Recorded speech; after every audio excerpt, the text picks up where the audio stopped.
Election 2017.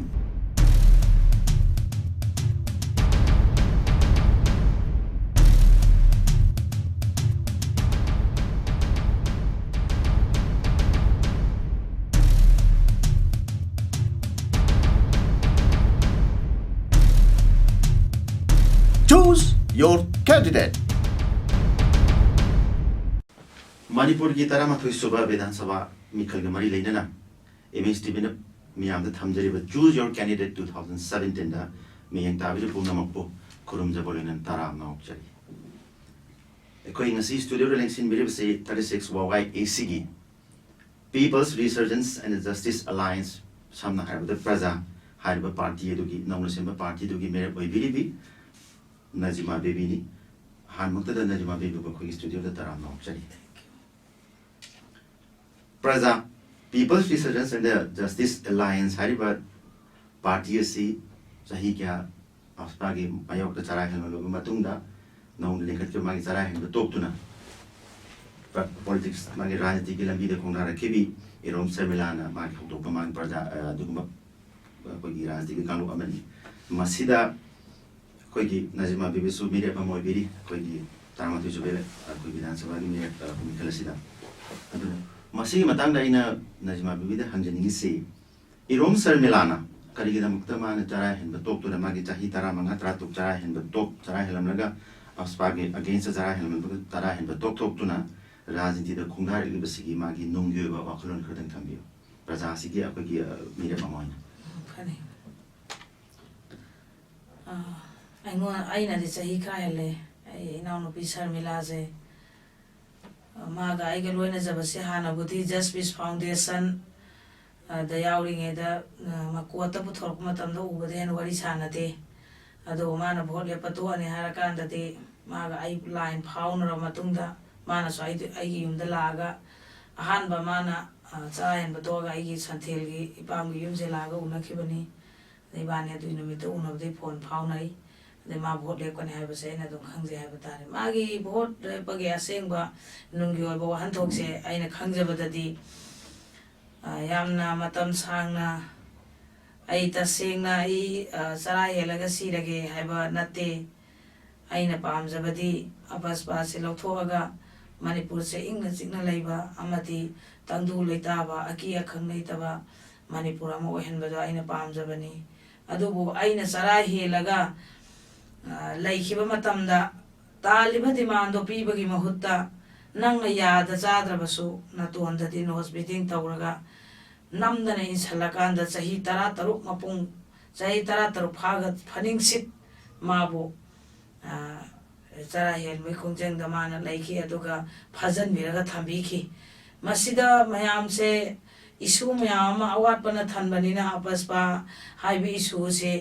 लौथोकपगी महुत्ता हाइदि सुम कय हाइनि खरा इंगना तपना लैखिबगी मवोंग अमा लाकपा अदुगा आइसे मतम सांगना प्रजाबु वादनबा चंगप खोंजंगसिदा लौथोकपगी महुत्ता नमसनन लैरबनिना आई इसा यावना मियामसे थेंगनरगा हाइबदि मियाम उनरगा अदुगा राजनीति की ओइबा पॉलिसी अमसु चंगबनिना मसी की पॉलिसी की मखादा हाइबदि कई हाइनि असिगुम्बा राजनीति की ओइबा वाथोक अदुगुम्बा वाथोक ओइबनिना पॉलिटिक्स ता चंगकांदा अइखोइने भोट से कारकांदा असेंबली दा मसिगुम्बा से अइखोइगा पसपागी मांगहलिबा मयाम से लाउरकपा अदुगा पार्लियामेंट लेबी तौनबगिदमक आई सा यावना तौगनी हाइबा वखलसिदगी मा थोलागे यावखिबनी ngasi opoka kiba mantri mandona madi MLA singna asigoma state asida paspa gi oiba resolution ama poputhoga assembly da khanna kiba yaude adu aina karabadi soidana puthokana haiba wakhalonduga mandep charakpani haiba mana phongdokoi matungina aina khangjabani matang sida koina khanjaning si hujikti praja singh si ko gi chani bm sumai oina sum lai mamang ai de geuna ko gi paisa thadaraga bol lepe gi bol ase adi yamna mak masi ko yam open oina mak tawdraga su paisa na bol lepe gi system sumina dum chatha dum lai hariba masi de mamang thoke election kaya da su madagi phibam da ko dum uduna lai adu masi matang da di magi sarmila ga chara hen gi khongjang toga राजनीति रोम लापे खुंगन खिता काय माई पाकन हैबियो मखलो labio मदुन खरा थंबियो मसी प्रजा खुदिंग मक्सी हो अहोंग बसी पामो मतमने होंगकनी अदुगा अखोइगी हौजी हौजी ओइरिबा सेंजा थुमजागी हाइबदी muscle power money power से माना चंगुरिबा हाइबदी समिलान चंगुरिबा खुंजंग सिना मरम ओइरकांदा प्रजा मियाम सिना अचुंबा से पामगा थबक से हाइबदी असिगुंबा पॉलिटिक्स की खुंजंग से पा सवगत पिरकनी अमदी अपाम ओइबनिना होंदोकपिरकनी हाइबो वखलसेदा यामना चाउना माइ पाकनी हाइबी थाजबबुदी मंगोंदा लै अदुबा हुजिकी मसल पावर मनी पावर हाइबसिदा ngahek khanba mayam sina hongabsu kharadi adum laikhigedra punamak hongane haibagi thajababudi khara wale haiba tare hongdi hongdorakani haibi thajaba mangonda sulai oi homuduni mayam ngai ngai nari phamam de pasha jangnana board de payaragadi mi gi achumba hai asengba praja gi mandate tu phangdoi ne hajaiba aduragadi madi homudu lakpani haibagi thajaba leibana mai lengana election se chungthorokpani haibi ka bakmadu ada hoja koi suppose na ka si Najima baby election thing bere election karabadi asagi once amtang karabadi mantri work payai adagi mantri oida basuyai adumukpo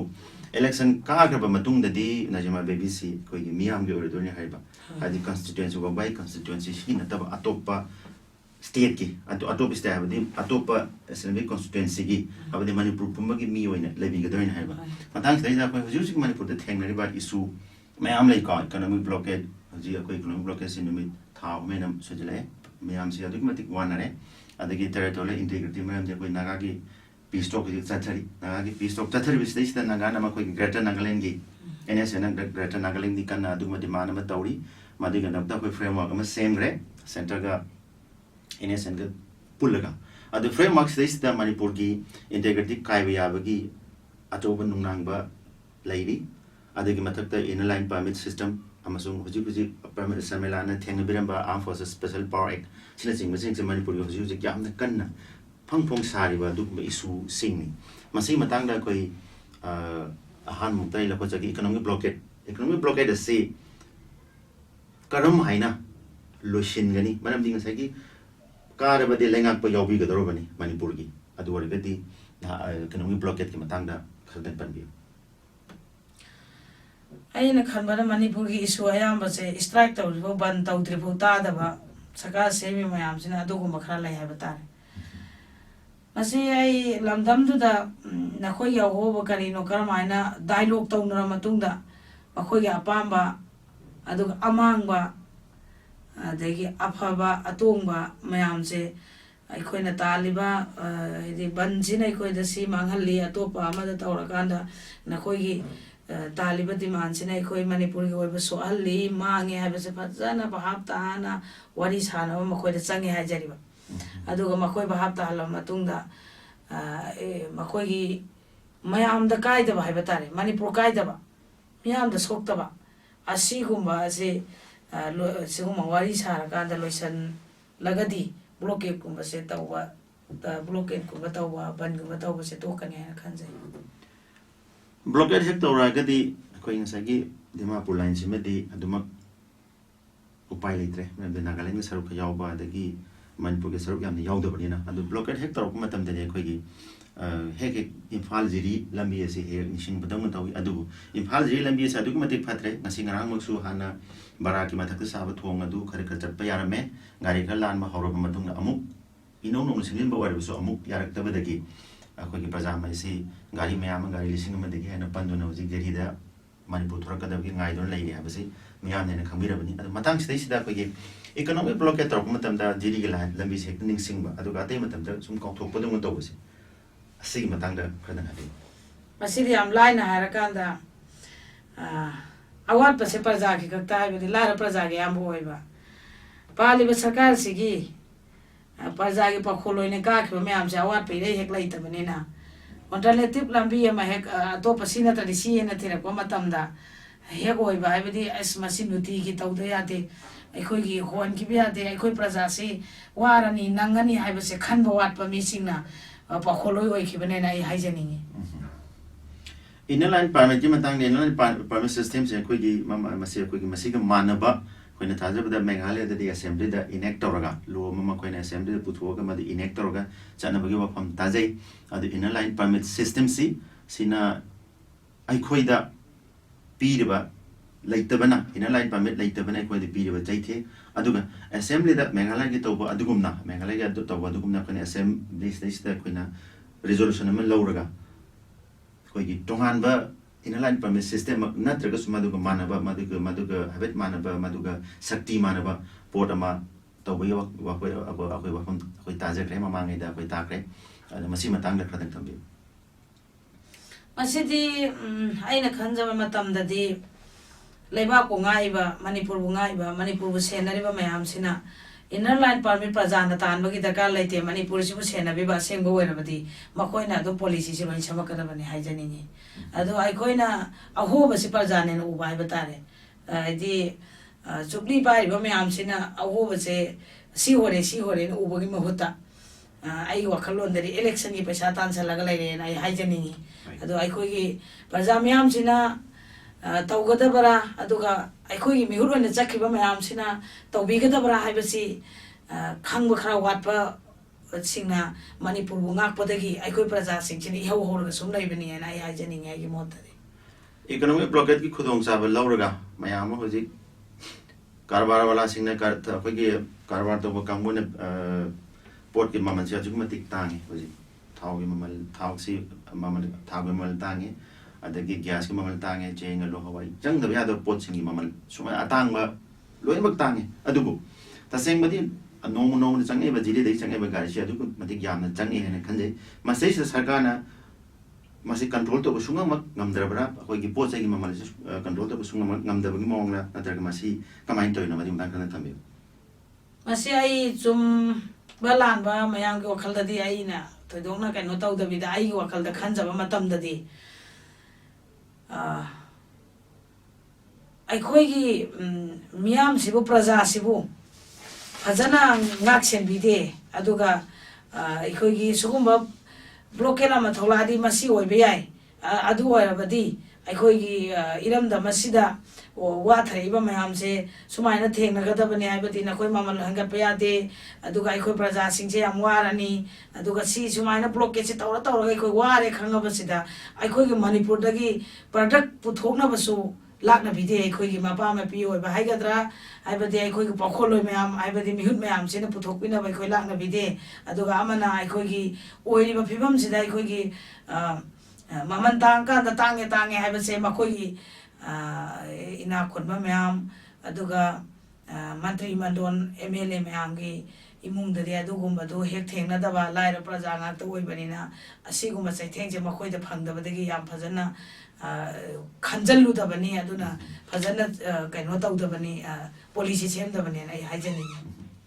lengakpa moina masi matangda kari policy semini aikoina hujik tangai phadana laiba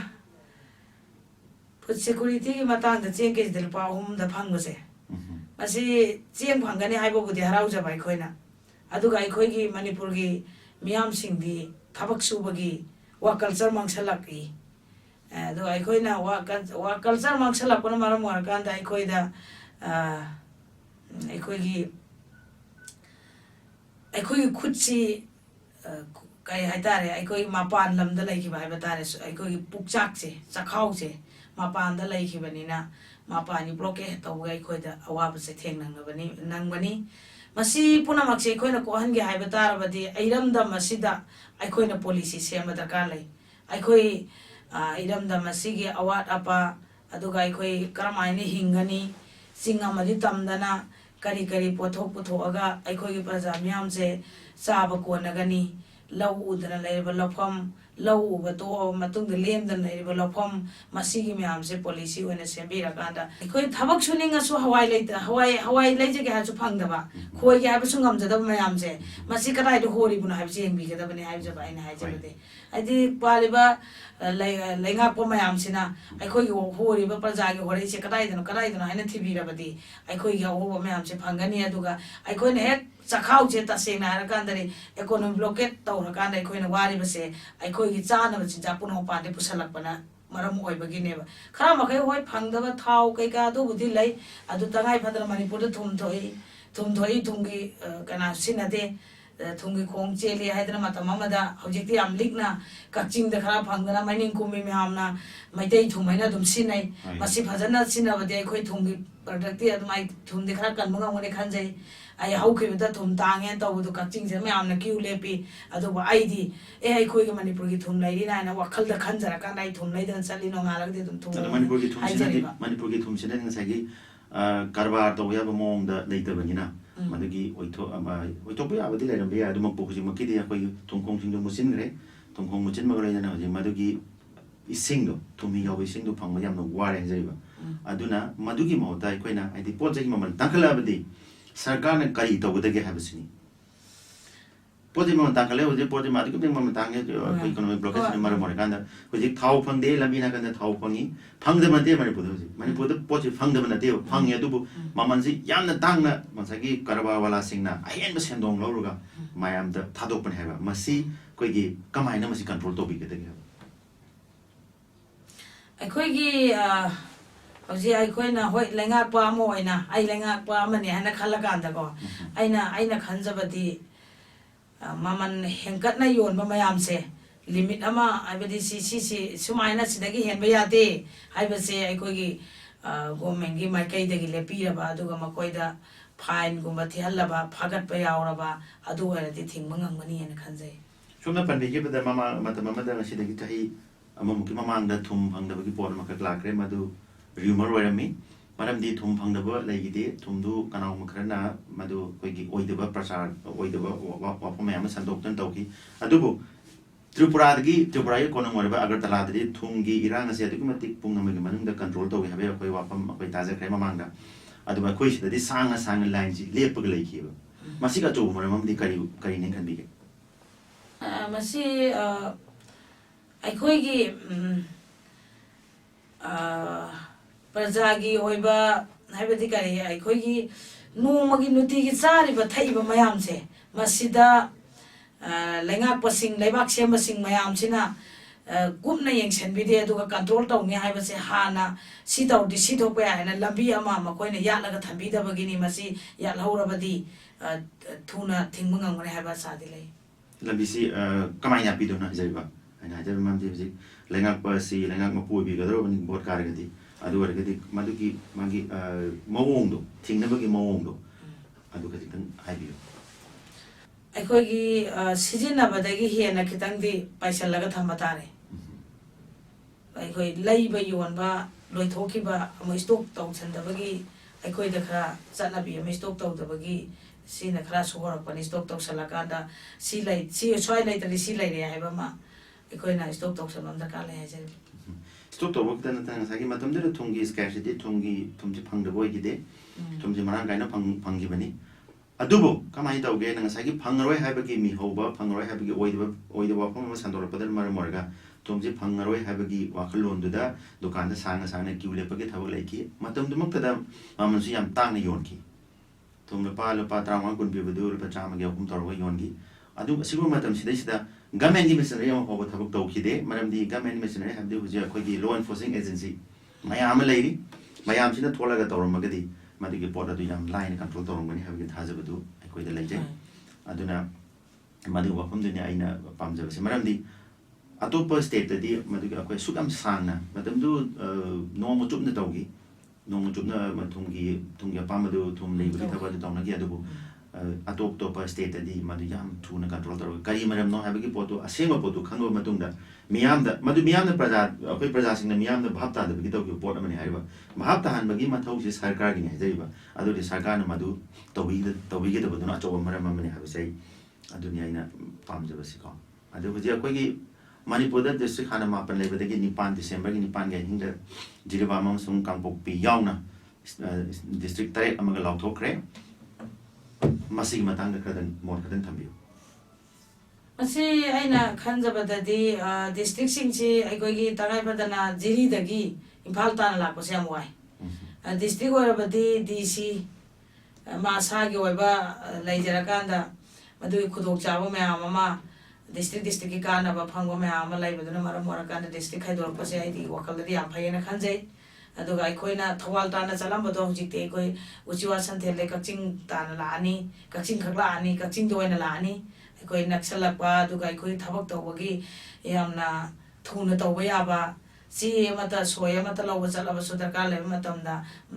बात certificate लौसु याम कुइ कुइ चंगम lump सांग सांग चलमबदो तेलने सिगुम district खाइदोरपसि याम फैयेना आई वखलदि खाली म्यामगे थबक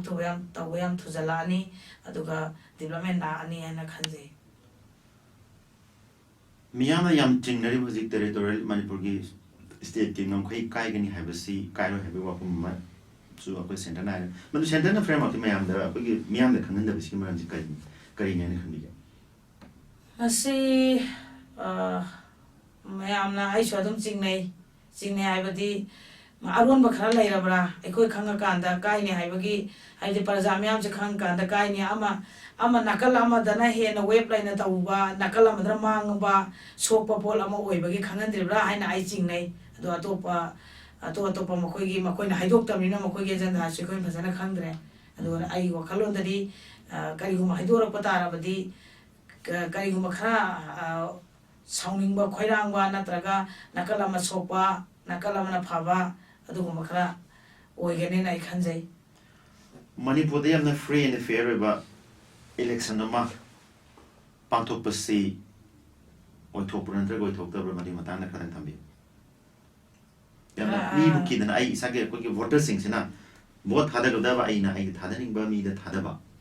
tambi kana ma man da influence tok dana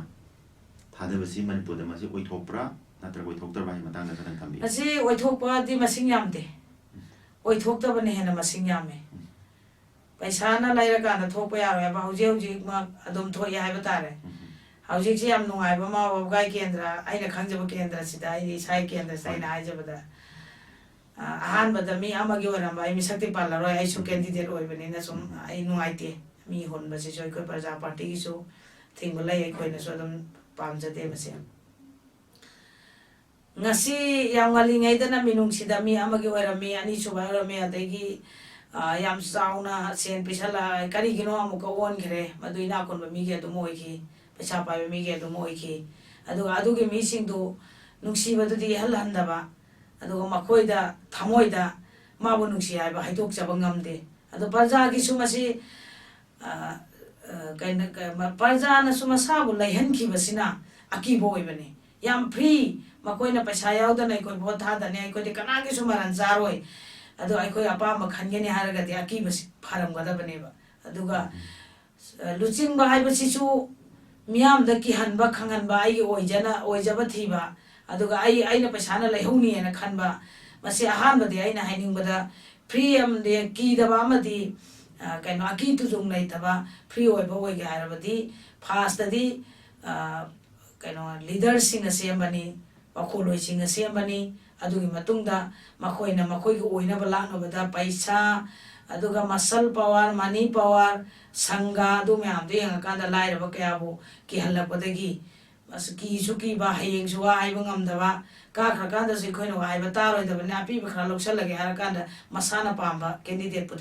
khan ba ngam da na masa gi voter do yam chum na le pa ngam ja da ba si su masi ai go khalon da matam sigi masal ga maniga sinane ai hajaningi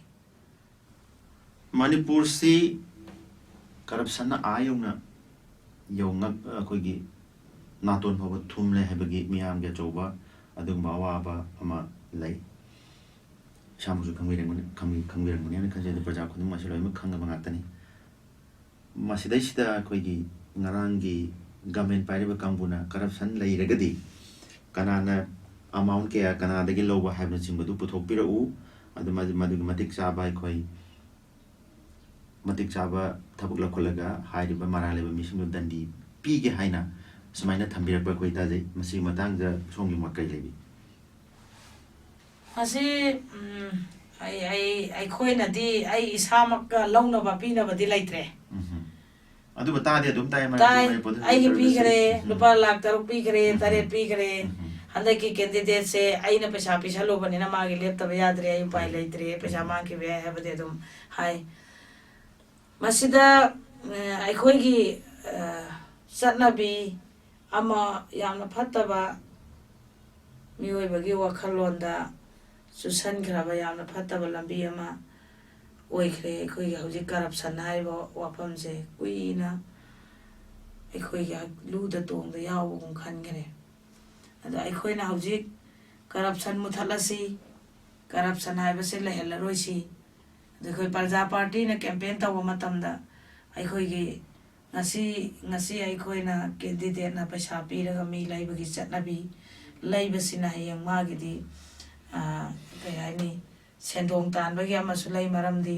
mana thadarikhriba sense sendong phangdragadi mana kaidonungdasu lemna to oi aikoina mamangda praja ama oina candidate oidringeda aikoi candidate singse unaja matamda vote ki matamda pi khiba sen phau hanjandri nakoi na hari me am chai wo phom me am thambi rai masi corruption sidi mihut sing na hodok pane ai hai janingi makoi corruption sida lawbugi lawri mi gi maran chule adu pi ri mi gi maran ire mak leite na khan bibra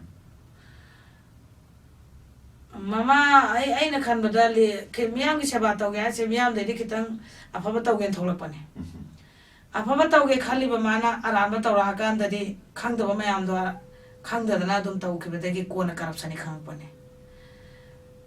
kona corruption ni khang pa habadi ai na hajani masi sinida khang dri ba mi du da akhang wa da na tambi rak pane ba karamai tambi haradi vote si lepa matamda praja sing da paisa si se khara chawro sana thakna ba ama adu tawro अदैदे हयंग बहुत करा कांदना लुपा लाग अदु पुरक्त्रदी अखोय बहुत चंखिबा सेन हंजंद्री पैसा अदुमेन हारा कांद मान अदुम leader सिन साना रखपनेबा मियाम के तौलिबा थबक तौलिबा मिसिना अदो अखोयना हौजिक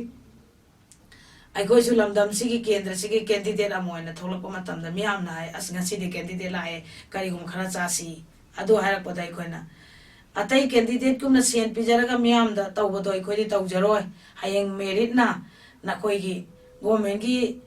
एम्प्लॉय ओइबा हाइबसे हापी बा हाइगदबा नते नसान ओइगदबा लैरबनी चाना चाना बा सिनफमदा हापी बा हाइबसे मागी लानाइ पोकेटे हाप नते मसागी पॉलिसी द याउदन लाक्चरबा आइकोइना हाकदबने हाइबो वफमदुनी अदुना आइकोइदि सेन नाकोइदि पीरगा बहुत वोटर लैजरोय आइकोइ हायंग करप्शन ना नाकोइदि सेन लौरगसु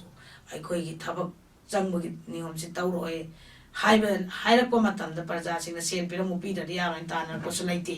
हयंग आइकोइदा पैसा पीगे आइकोइ थबक चंगहन बिवासु आइकोइ मदु याजरो मसिदि अहानबा खंगिबा लीडर सिना हाना तंबीबनी लौखिबदुबुदि होय मौसानी तंबीरमिना हाइरे अंगांग हाइबसिदि खंगबा हाइबसे अंगांग हाइबसिदि अदुम करिगुम्बा अमा पिजरसु अचापोसे हौजिक तंगाइ फदना पंगन आरेनबा साचारसु मैतैना हातबा साचारसु नत्रगा इरोइ छन चादबा मना मसिंग चारगा लेंजबि म्यामसे ममा पावर लीडर सिन तंबी बने हाइजरिबा तंबीरकान खंग पनेबा लीडर की आइदि मसे लीडर ननि हाइजनिंगी हौजिक सरकार पाइरिबा कांग्रेस गवर्नमेंट सिगी लाकदबा 13 सुबा इलेक्शन सिल मखोइ सिट निफु बाबा माइ पाकनि हाइबगी ऑनरेबल चीफ मिनिस्टर ओइबो बिसिंगना लाथोखिबा लेरे मसे मतांगे सागे मोरा तुम केबि ओय अदु मागी मिनिस्टर के थाजबगी वाफम दुदा हाइबो वरमगनी आई मसिददी खंगदबा वाफम उदबा थोक्तरबा पोताई हाइबसिदी आई खरा वाय खंगद उदबदा हाइजनबसे मसिदा पॉलिटिक्स बुता तुगु चरबिबा हंगोइरबिबा मयामसिदी हाइजली हाइबदिगी ओइरबनी आई मसि थादर मतुंग खंगनी हाइबसे हाइजनिंगे अदुबो कांग्रेस की ओइरिबा फिबमसिदा कोइ कागनी अमा कागनी हाइबो वाफमसिदी बोचे हाइदो मतुंग लोइरगा खंबा हाइबदनी तारे लोसिला पसिदे सिदे सागी कोइ मियामदा वाइ मात्रा थंबी यम तेंतकना हौजिक आइखोइना इरमदम सिदा नुपी अमोइना यामना आई लाइरै पुक थना चाक चाद्री युम फजना सादे फी फजना सेते अदो ओइरबसो आइगी पंगल लौसिंग थौनादि आई साना आइदि याम चाउना खंजरा काना मियामगे सेबादि तौगे हाइना आई थोकजरा ए अदुबो lamdamsida aigi wabgai kendra sida nupa ngaktani nupa singi marakta ai nupa ga oina ki aigi kaino se vote se thengare haina ai laujate achumba ga aranba gi marakta ai khogi achumba asengba afaba haiba simyam de karamaina khangan geni hairaga ai masigi awareness piba chatchabani masida iramda masigi parja singna अखोई तौजरीब अना तौजरीब है प्रजा party की मिहुत अमने तौजरीब से थाजबियो अखोई affidavit अखोई लाना तौजरो है अखोई कुरान पढ़गा वसखिब यावरे मियामना थाजबियो अदुगा नुंसीबियो अखोई अचुम्बा से पुनः पुथोकमिनरगा तंगदु लैताबा सेंजा थुमजा लैताबा लाइरब इचा इनावबु कलहौबा अदुगुम्बा मतम अदु वहेलसे हाइबा अइवा मियामदा थमजरी अदुगा अखोई हौजी हौजी अखोइना अदुकी मते खुदोंग थीरा मतम इना खोनबगा लाइरबगी मरक्ता